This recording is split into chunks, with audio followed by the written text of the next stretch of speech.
പല തെറ്റായ ധാരണകളുണ്ട്. അതുമായി ബന്ധപ്പെട്ട് പല മിസ്കൺസെപ്റ്റുകളും പല ആളുകൾ ധരിച്ചു വെച്ചിട്ടുണ്ട്. വെള്ളപ്പാണ്ട് എന്നുള്ളത് അതൊരു മാറാ രോഗമായിട്ട് കാണുന്നവരുണ്ട്. ചില ആളുകൾ ഇത് തൊട്ടാൽ പകരുമോ, ഞാനിത് തൊട്ട് പോയാൽ എന്തെങ്കിലും പകരുമോ, അവർ കഴിച്ച ഭക്ഷണം കഴിച്ചാൽ എനിക്കത് വീണ്ടും ഉണ്ടാകുമോ, ആ ഒരു ശരീരത്തിൻ്റെ ഏതെങ്കിലും ഒരു ഭാഗത്ത് ഈ ഒരു വൈറ്റ് പാച്ചസ് വന്നാൽ അതെന്ത് ചെയ്യും, ഗ്രാജ്വലി മെല്ലെ എന്ത് ചെയ്യും, അതിങ്ങനെ വലുതായി വരാനുള്ള സാധ്യത, അല്ലെങ്കിൽ അങ്ങനെ വലുതായി വരാനുള്ള സാധ്യത വളരെ കൂടുതലാണ്. പല ആളുകളിലും അങ്ങനെയാണ് ഉണ്ടാകാറുള്ളത്. ലൈഫ് സ്റ്റൈൽ മാനേജ് ചെയ്തിട്ട് കൂടെ മെഡിസിൻസ് ഒക്കെ കഴിച്ചാൽ നമുക്ക് നല്ല രീതിയിൽ തന്നെ അത് വീണ്ടും നോർമൽ ലെവലിലേക്ക് മടങ്ങി ചെല്ലാവുന്നതാണ്. ഹലോ എവരിവൺ, ഞാൻ doctor Siraj, medical officer QNB hospital Koduvally. വെള്ളപ്പാണ്ട് അല്ലേ, നമുക്കൊക്കെ പരിചയമുള്ള ഒരു വെള്ളപ്പാണ്ട് എന്നുള്ളൊരു പേര് കേൾക്കുമ്പോൾ തന്നെ നമ്മുടെ മനസ്സിൽ ഒരു പിക്ചർ വരും അല്ലേ. നമ്മൾ യാത്രയിൽ കണ്ട ആളുകൾ, അല്ലെങ്കിൽ നമ്മുടെ സുഹൃത്തുക്കളിൽ ആരെങ്കിലും, നമ്മുടെ വീട്ടിലുള്ളവർ, അയൽവാസികൾ, ഇങ്ങനെയുള്ള ആരെങ്കിലും ഒരു മുഖം നമ്മുടെ മൈൻഡിലേക്ക് വെള്ളപ്പാണ്ട് എന്ന് പറയുമ്പോൾ സ്വാഭാവികമായിട്ട് കടന്നു വരുന്നുണ്ടാകും. അത് നോർമലിയാണ്. കാരണം പല തെറ്റായ ധാരണകളുണ്ട്. അതുമായി ബന്ധപ്പെട്ട് പല മിസ്കൺസെപ്റ്റുകളും പല ആളുകൾ ധരിച്ചു വെച്ചിട്ടുണ്ട്. വെള്ളപ്പാണ്ട് എന്നുള്ളത് അതൊരു മാറാ രോഗമായിട്ട് കാണുന്നവരുണ്ട്. ചില ആളുകൾ ഇത് തൊട്ടാൽ പകരുമോ, ഞാനിത് തൊട്ട് പോയാൽ എന്തെങ്കിലും പകരുമോ, അവർ കഴിച്ച ഭക്ഷണം കഴിച്ചാൽ എനിക്കത് വീണ്ടും ഉണ്ടാകുമോ എന്നുള്ള പല തെറ്റായ ധാരണകളും എന്ത് ചെയ്യുന്നുണ്ട്, പല ആളുകൾ ധരിച്ചു വെച്ചിട്ടുണ്ട്. അപ്പോൾ അതുകൊണ്ട് തന്നെ അങ്ങനെയുള്ള ആളുകളെ കാണുമ്പോൾ തന്നെ അവരുമായിട്ടൊരു വിമുഖത വെക്കുക, അവരെ ഒന്ന് മാറ്റി നിർത്തുക എന്നുള്ള ഒരു കൺസെപ്റ്റ് പണ്ട് കാലങ്ങളിൽ കൂടുതലായിട്ടുണ്ടായിരുന്നു. ഇപ്പോൾ അത് കുറേയൊക്കെ മാറ്റങ്ങൾ വന്നിട്ടുണ്ടെങ്കിൽ പോലും അവർ ധാരണകളിൽ ഒരു ക്ലാരിറ്റി ഇപ്പോഴും പല ആളുകൾക്കും ഇല്ല എന്നുള്ളത് യാഥാർത്ഥ്യമാണ്. അപ്പോൾ ഇന്ന് നമ്മളിവിടെ ഡിസ്കസ് ചെയ്യുന്നത് ഈ വിറ്റ്ലിഗോ, ഇംഗ്ലീഷിൽ വിറ്റ്ലിഗോ എന്നാണ് പറയാറ്. അപ്പോൾ ഈ വെള്ളപ്പാണ്ട് എന്തുകൊണ്ടാണ് ഉണ്ടാകുന്നത്, എന്താണ് ഇതിൻ്റെ ബാക്കിലുള്ള സയൻസ്, എന്താണ് ഇത്, ട്രീറ്റബിൾ ആണോ, മാറുന്നതാണോ, ഇത് എങ്ങനെ നമുക്ക് ട്രീറ്റ് ചെയ്യാൻ കഴിയും തുടങ്ങിയതിൻ്റെ ചെറിയൊരു സെഷനാണ് ഇന്ന് നമ്മളിവിടെ ഡിസ്കസ് ചെയ്യാൻ പോകുന്നത്. നമ്മൾ ആദ്യം മനസ്സിലാക്കേണ്ടത്, നമ്മളെല്ലാവരും ഇരുനിറമുള്ളവരുണ്ട്, നന്നായിട്ട് കറുത്തവരുണ്ട്, നന്നായിട്ട് വെളുത്തവർ, അങ്ങനെ പല ആളുകളും നമുക്കിടയിലുണ്ട്.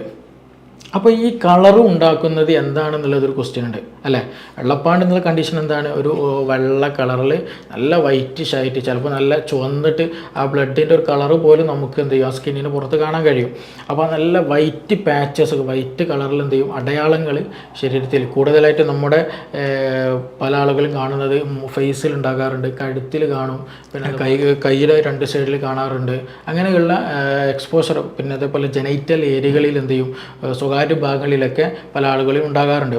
അപ്പോൾ ഈ വൈറ്റ് പാച്ചസ് എന്തുകൊണ്ട് വരുന്നു, ബാക്കിയുള്ളവർക്കൊന്നും അങ്ങനെ ഇല്ലല്ലോ. അപ്പോൾ എന്തുകൊണ്ടാണ് അവിടെ അങ്ങനെ വരാൻ, അല്ലെങ്കിൽ അവിടെ ഒരു ചെറിയ ഭാഗങ്ങളിൽ മാത്രം ഇങ്ങനെ ഒരു കളർ ചേഞ്ച് വരാനുള്ള കാരണം എന്താണ്, അതാദ്യം നമ്മൾ മനസ്സിലാക്കേണ്ടതുണ്ട്.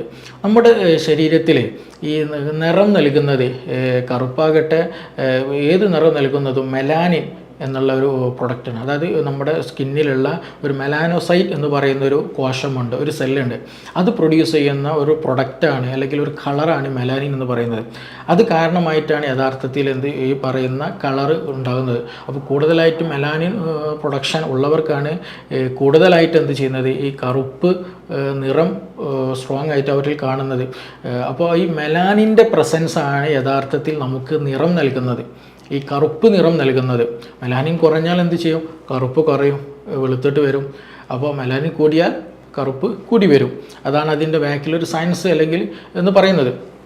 അപ്പോൾ ഇങ്ങനെയുള്ള വെള്ളപ്പാണ്ട് വന്ന ഒരു ചെറിയ ഭാഗങ്ങളിൽ, അല്ലെങ്കിൽ വെള്ളപ്പാണ്ട് വന്ന രോഗികളിൽ ആ ഒരു പാടുള്ള ഭാഗങ്ങളുണ്ടല്ലോ, നല്ല വൈറ്റ് കളർ വരുന്നത്, അവിടെയുള്ള കോശങ്ങളിൽ, അവിടെ ഉള്ള കോശങ്ങൾ എന്തെങ്കിലും മെലാനോസൈറ്റുകൾ, ഈ നിറമുണ്ടാക്കുന്ന കോശങ്ങളുണ്ടാവുമല്ലോ, അത് ശരിക്കും വർക്ക് ചെയ്യാത്തൊരവസ്ഥ, അല്ലെങ്കിൽ അതിൽ നിന്ന് വേണ്ട വിധേന തീരെ തന്നെ എന്ത് ചെയ്യുന്നില്ല, മെലാനിൻ ഉണ്ടാക്കാൻ കഴിയുന്നില്ല, മെലാനിൻ ഇല്ലാത്തൊരവസ്ഥ. അങ്ങനെ വരുമ്പോഴാണ് യഥാർത്ഥത്തിൽ ഈ വെള്ളപ്പാണ്ട് എന്നുള്ള, അല്ലെങ്കിൽ വിറ്റ്ലിഗോ എന്നുള്ളൊരു അസുഖം, ബുദ്ധിമുട്ട് ഉണ്ടാകുന്നത്. ഇതുമായി ബന്ധപ്പെട്ട ഒരു മറ്റുള്ളവർക്ക് പകരുന്നില്ല, ഇതുമായി ബന്ധപ്പെട്ട് പെയിൻ ഇല്ല, മറ്റു പ്രശ്നങ്ങളൊന്നുമില്ല. ഇത് മെയിനായിട്ടൊരു കോസ്മെറ്റിക് ഇഷ്യൂ ആണ്.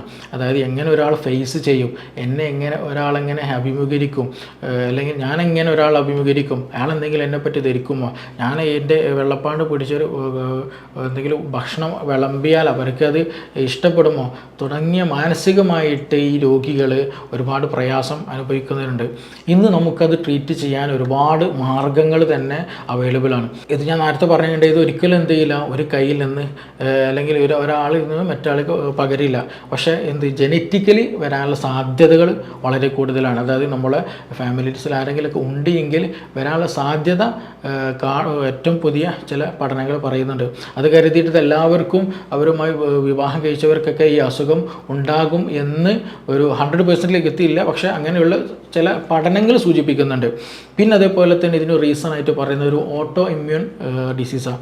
അതായത് സിമ്പിളായിട്ട് പറഞ്ഞാൽ നമ്മുടെ ഗട്ട് ബാക്ടീരിയ. ഈ ഓട്ടോ ഇമ്മ്യൂൺ ഡിസീസുകളിൽ പലതും ഉണ്ട്. അലോപേഷ്യ ഏരിയയായിട്ട്, അതായത് നമ്മുടെ ചില മുടിയുള്ള ഭാഗങ്ങൾ കംപ്ലീറ്റ് എന്ത് ചെയ്യും, ഒരു സുപ്രഭാതത്തിൽ അല്ലെങ്കിൽ കാലക്രമേണ കംപ്ലീറ്റ് അവിടുത്തെ മുടി പോകുന്ന ഒരു കണ്ടീഷൻ ഉണ്ടാകുക. അവിടുത്തെ ഹെയർ ഫോളിക്കിൾ പോലും ചിലപ്പോൾ ഉണ്ടാകില്ല. അപ്പോൾ അതൊക്കെ അങ്ങനെ SLE പോലെയുള്ള അസുഖങ്ങൾ, അതൊക്കെ ഓട്ടോ ഇമ്മ്യൂൺ ഡിസീസ് എന്ന് പറയുന്നത്. ഈ ഓട്ടോ ഇമ്മ്യൂൺ ഡിസീസ് എന്ന് പറയുന്ന കാറ്റഗറീസിൽ ഓൾമോസ്റ്റ് എസ്പെഷ്യലി പറയുന്ന വിറ്റ്ലിഗോ പോലും നമ്മുടെ ഗട്ട് ബാക്ടീരിയയും ഈ പറയുന്ന സ്കിൻ റിലേഷനും വളരെ ഇമ്പോർട്ടൻ്റ് ആണ്. ഈ ഗട്ട് സ്കിൻ ആക്സിസ് എന്ന് പറയും. ഗട്ട് സ്കിൻ ആക്സിസ് അതായത് നമ്മുടെ സ്മോൾ ഇൻറ്റെസ്റ്റൈനിൽ ഒരുപാട് ചെറിയ ബാക്ടീരിയാസ് ഉണ്ട്. ആ ബാക്ടീരിയ ഒരു പ്രത്യേകമായിട്ടൊരു അവരുടേതായിട്ടുള്ളൊരു എക്കോസിസ്റ്റത്തിലാണ് ജീവിക്കുന്നത്, ഒരു സിംബയോട്ടിക് എക്കോസിസ്റ്റം. അതായത് ബാക്ടീരിയയുടെ ഫങ്ഷനുമായി വർക്ക് ചെയ്യുന്നത് കൊണ്ട് നമ്മുടെ ശരീരത്തിൽ ഒരുപാട് പോസിറ്റീവ്, നമ്മുടെ ഇമ്മ്യൂൺ പ്രവർത്തനങ്ങൾ കൂടുന്നുണ്ട്, ബ്ലഡ് പ്രൊഡക്ഷൻ കൂടുന്നുണ്ട്, പിന്നെ അങ്ങനെയുള്ള നമ്മൾ ഹാപ്പിനെസ്, സെറോട്ടോണിൻ പോലെയുള്ളതിൻ്റെ പ്രൊഡക്ഷൻ നടക്കുന്നുണ്ട്, ഇമ്മ്യൂണിറ്റി വർദ്ധിപ്പിക്കുന്നത്, അങ്ങനെ ഒരുപാട് ഗുണങ്ങൾ എന്ത് ചെയ്യുന്നുണ്ട് നമുക്ക് ലഭിക്കും. അതേപോലെ തന്നെ ബാക്ടീരിയാസിന് ഗുണമുണ്ട്. അപ്പോൾ അവിടെ ഒരു എക്കോസിസ്റ്റം എന്ത് ചെയ്യുന്നുണ്ട്, കീപ്പ് ചെയ്തിട്ട് എപ്പോഴും പോകുന്നുണ്ട്. അപ്പോൾ നമ്മുടെ ഭക്ഷണത്തിലുള്ള പ്രശ്നം, നമ്മുടെ വേറെ എന്തെങ്കിലും മെഡിസിൻസ് കഴിച്ചതിലുള്ള പ്രശ്നം, വേറെ എന്തെങ്കിലും ഒരു ഇഷ്യൂസ് കാരണമായിട്ട് ആ എക്കോസിസ്റ്റം ഇംബാലൻസ്ഡ് ആവും പോകുമ്പോൾ പല കെമിക്കൽസ് പ്രൊഡ്യൂസ് ചെയ്യും, പല വേസ്റ്റ് മെറ്റീരിയൽ പ്രൊഡ്യൂസ് ചെയ്യും. അത് നമ്മുടെ സ്കിന്നുകളിൽ, അതുപോലെ ജോയിൻറ്റുകളിൽ, പല സ്ഥലങ്ങളിൽ പല രീതിയിലായിട്ട് എന്ത് ചെയ്യും, പ്രതിഫലിക്കും. അപ്പോൾ അതിനാണ് പറയുന്ന പേരാണ് എന്ത്, അത് ഗട്ടിലും സ്കിന്നിലും കാണിക്കുന്നതിന് പേരാണ് ഗട്ട് സ്കിൻ ആക്സിസ് എന്ന് പറയുന്നത്. അപ്പോൾ അതിൽ പെട്ടതാണ് സോറിയാസിസ് പോലെയുള്ള അസുഖങ്ങൾ. അപ്പോൾ വിറ്റ്ലിഗോ അല്ലെങ്കിൽ വെള്ളപ്പാണ്ട് എന്നുള്ളൊരു അസുഖം ഈ പറയുന്ന നമ്മുടെ ഗട്ട് ബാക്ടീരിയനെ ലിങ്ക് ചെയ്തിട്ടുള്ളതാണ്, അല്ലെങ്കിൽ അതുമായി ബന്ധപ്പെട്ടുള്ള ഒരു ഇഷ്യൂ ആണ് എന്നുള്ള ഒരു പല പഠനങ്ങളും ഇന്ന് അവൈലബിൾ ആണ്. അപ്പോൾ അതും നമ്മൾ എന്ത് ചെയ്യണം, നമ്മുടെ ഭക്ഷണം വളരെ ഇമ്പോർട്ടൻ്റ് ആണ്. സ്പൈസി ആയിട്ടുള്ള ഫുഡുകൾ കൂടുതൽ കഴിക്കുക, ബേക്കറി ഐറ്റംസുകൾ കൂടുതൽ കഴിക്കുക, കൂടുതൽ എന്താ പറയുക മധുരം അല്ലാണ്ട് കഴിക്കുക. അങ്ങനെയുള്ള നമ്മുടെ ഭക്ഷണം ഒരു നോർമലൈസ്ഡ് ഇതല്ലാണ്ട് ഡയറ്റ് നമ്മൾ ശ്രദ്ധിച്ചില്ല എന്നുണ്ടെങ്കിൽ ഇതിനുള്ള സാധ്യതകൾ വളരെ കൂടുതലാണ്.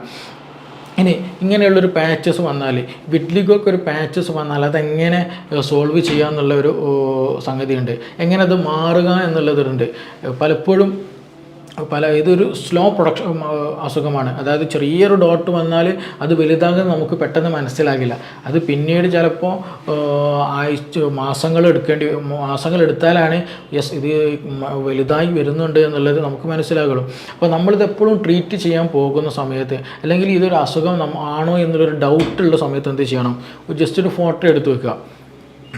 ജസ്റ്റ് ഒരു ഫോട്ടോ എടുത്തതിന് ശേഷം പിന്നീട് ഒരു കുറച്ച് കാലം നമ്മൾ വീണ്ടും നോക്കുമ്പോൾ നമുക്ക് കമ്പാരിസൺ നടത്താൻ അപ്പോഴേ നമുക്ക് കഴിയുള്ളൂ. അപ്പോഴാണ് നമുക്ക് കറക്റ്റ് അതിൻ്റെ ഒരു വ്യാപ്തി എത്രത്തോളം ഉണ്ട് എന്ന് മനസ്സിലാക്കാൻ കഴിയുള്ളൂ. പിന്നീടൊന്ന് ശ്രദ്ധിക്കേണ്ടത്, ഞാൻ നേരത്തെ പറഞ്ഞു, ഇത് ഒരിക്കലും എന്ത് ചെയ്യില്ല, ഒരാൾ ശരീരത്തിൽ നിന്ന് മറ്റാൾ ശരീരത്തിലേക്ക് പകരുന്ന ഒരു അസുഖമല്ല എന്നുള്ളത്. പിന്നെ പക്ഷേ എന്ത് ചാൻസ് ഉണ്ട്, ആ ഒരു ശരീരത്തിൻ്റെ ഏതെങ്കിലും ഒരു ഭാഗത്ത് ഈ ഒരു വൈറ്റ് പാച്ചസ് വന്നാൽ അതെന്ത് ചെയ്യും, ഗ്രാജ്വലി മെല്ലെ എന്ത് ചെയ്യും, അതിങ്ങനെ വലുതായി വരാനുള്ള സാധ്യത, അല്ലെങ്കിൽ അങ്ങനെ വലുതായി വരാനുള്ള സാധ്യത വളരെ കൂടുതലാണ്. പല ആളുകളിലും അങ്ങനെയാണ് ഉണ്ടാകാറുള്ളത്. അത് അസുഖം നമ്മളിപ്പോൾ മെഡിസിൻസ് കഴിച്ച് ട്രീറ്റ് ചെയ്ത് നമ്മളെ ഭക്ഷണം ശ്രദ്ധിച്ചു, നമ്മുടെ ലൈഫ് സ്റ്റൈൽ ശ്രദ്ധിച്ചു, മെഡിസിൻസ് വേണ്ട അത്യാവശ്യ കാര്യങ്ങളൊക്കെ നമ്മൾ ട്രീറ്റ് ചെയ്ത് വരുമ്പോൾ ഗ്രാജ്വലി എങ്ങനെയാണോ അത് മെല്ലെ വലുതായി വരുന്നത് അല്ലെങ്കിൽ അത് കൂടുന്നത് എന്നതുപോലെ തന്നെയാണ് ഗ്രാജ്വലി എന്ത് ചെയ്യുള്ളൂ, അത് നല്ല ഹീലായിട്ട് വരികയുള്ളൂ, അസുഖം മാറി വരികയുള്ളൂ. പ്രത്യേകിച്ച് ഈ പറയുന്ന അതിൻ്റെ ഒരു ബൗണ്ടറി ഉണ്ടാവും, ആ ബൗണ്ടറി മെല്ലെ മെല്ലെ ഉള്ളിലോട്ട് വരുന്നൊരു ശൈലി ചില ആളുകളിൽ ഉണ്ടാവും ട്രീറ്റ് ചെയ്യുന്ന സമയത്ത്. അതേപോലെ തന്നെ ചില ആളുകൾ ഈ വൈറ്റ് പാച്ചസ് വെള്ള ഒരു അടയാളം ഉണ്ടല്ലോ, അതിന് ഉൾഭാഗങ്ങളിൽ എന്ത് ചെയ്യും, ചെറിയ ചെറിയ ഒരു ബ്ലാക്ക് ഡോട്ടുകൾ നമുക്ക് കാണാൻ കഴിയും. പിന്നീട് ആ ബ്ലാക്ക് ഡോട്ട് ഇങ്ങനെ കൂടി കൂടി കൂടി വന്ന് ഇങ്ങനെ ഫില്ലായിട്ട് വരും. അങ്ങനെ ഒരു 2 തരത്തിലാണ് പൊതുവായിട്ട് നമ്മൾ ക്ലിനിക്കുകളിൽ വന്നിട്ടുള്ള നമുക്ക് എക്സ്പീരിയൻസ് മനസ്സിലായിട്ടുള്ള ഒരു കാര്യം. ട്രീറ്റ്മെൻറ്റ് ചെയ്യുമ്പോൾ അതിൻ്റെ റിസൾട്ട് അങ്ങനെയാണ് ഗ്രാജ്വലി ഉണ്ടാകാറുള്ളത്.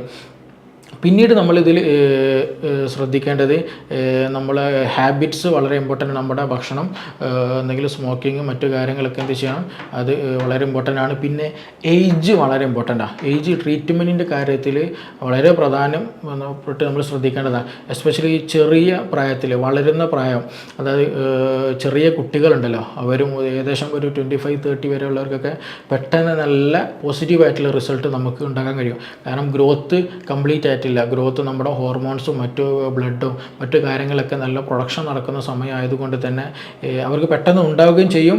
പെട്ടെന്ന് നമുക്ക് നല്ലൊരു പോസിറ്റീവ് റിസൾട്ട് ഉണ്ടാക്കാൻ കഴിയുകയും ചെയ്യും. പെട്ടെന്ന് ഹീലാവുന്നേ ഉള്ളൂ. അപ്പോൾ ഇതൊരു മാറാരോഗമായിട്ടോ, പണ്ട് കാലങ്ങളിൽ ഇതൊരു മാറാരോഗമായിട്ട് പലരും കണ്ടിട്ടുണ്ടായിരുന്നു. പക്ഷേ ഇതൊരു മാറാരോഗമായിട്ട് നമ്മളൊരിക്കലും കാണേണ്ടതില്ല. ഇത് എസ്പെഷ്യലി ചെറിയ കുട്ടികൾക്ക്, വലിയൊരു വയസ്സായതൊന്നായിട്ടില്ല, നല്ല യങ് ഏജ് ആയിട്ടുള്ള ആളുകൾക്കാണെന്നുണ്ടെങ്കിൽ പെട്ടെന്ന് തന്നെ നമുക്കത് നല്ല രീതിയിൽ കൺട്രോൾ ചെയ്തിട്ട് തന്നെ മെഡിസിൻസും ഫുഡ് ഡയറ്റൊക്കെ കൺട്രോൾ ചെയ്താൽ നമുക്ക് നല്ല പോസിറ്റീവ് റിസൾട്ട് അതിൽ കിട്ടുന്നതാണ്, അങ്ങനെ കിട്ടുന്നുമുണ്ട്.